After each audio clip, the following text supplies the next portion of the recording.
అనగనగా ఒక ఊరిలో ఒక గుడి ఎదురుగా ఒక గుడ్డివాడు అడుక్కుంటూ ఉండేవాడు. ఒక చెట్టు నీడనే విశ్రాంతి పొందుతూ ఉండేవాడు. అక్కడికి ప్రతిరోజు ఒక భక్తుడు గుడికి వస్తూ ఉండేవాడు. తిరిగి వెళ్ళే సమయంలో ఈ భిక్షగాడికి తనకు తోచినంత డబ్బు సహాయం చేసేవాడు. అలా ప్రతిరోజు ఈ భక్తుడు ఆ గుడికి వచ్చినప్పుడల్లా ఈ భిక్షగానికి డబ్బులు ఇస్తూ అతనితో మాట్లాడుతూ ఉండేవాడు. అలా ఆ భిక్షగాడికి ఆ భక్తునికి ఏదో తెలియని అనుబంధం ఏర్పడుతుంది.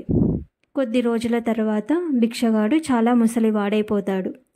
భిక్షగాడు ఒకరోజు ఆ భక్తునితో ఇలా చెప్తాడు, అయ్యా, నేను చాలా ముసలివాణ్ణి అయిపోయాను. నేను చనిపోయాక నా దేహాన్ని ఇక్కడే ఈ చెట్టు కిందనే సమాధి చేయండి అని ఆ భక్తునికి విన్నవించుకుంటాడు. ఆ భక్తుడు సరే తాత అని చెప్పి అక్కడి నుంచి వెళ్ళిపోతాడు.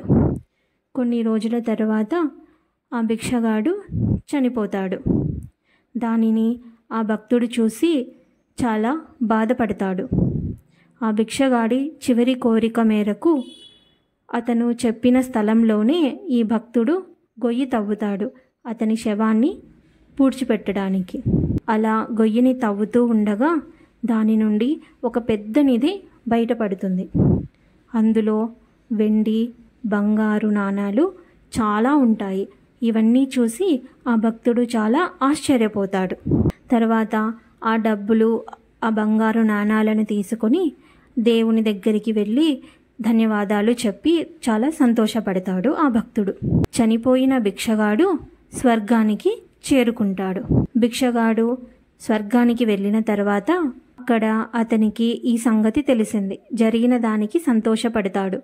కానీ ఒక సందేహం అతనిని పీడించింది.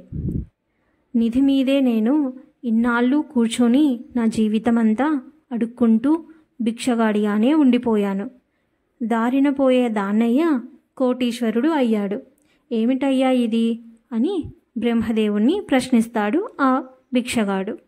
అప్పుడు దేవుడు సమాధానం చెబుతూ, నీ జీవితమంతా భగవంతుని సన్నిధిలోనే కూర్చొని భగవంతుని నామస్మరణ చేస్తూ గడిపావు. అందుకే నీకు స్వర్గం లభించింది.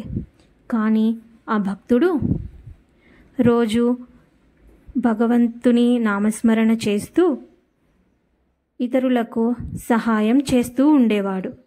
అలాగే నీ కోరికను కూడా అతను తీర్చుకొని మాటను నిలబెట్టుకున్నాడు.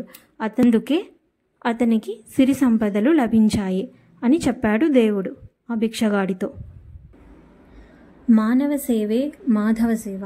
మనుషులకు సహాయం చేయడం, దేవుని సేవ చేయడం ఒక్కటే.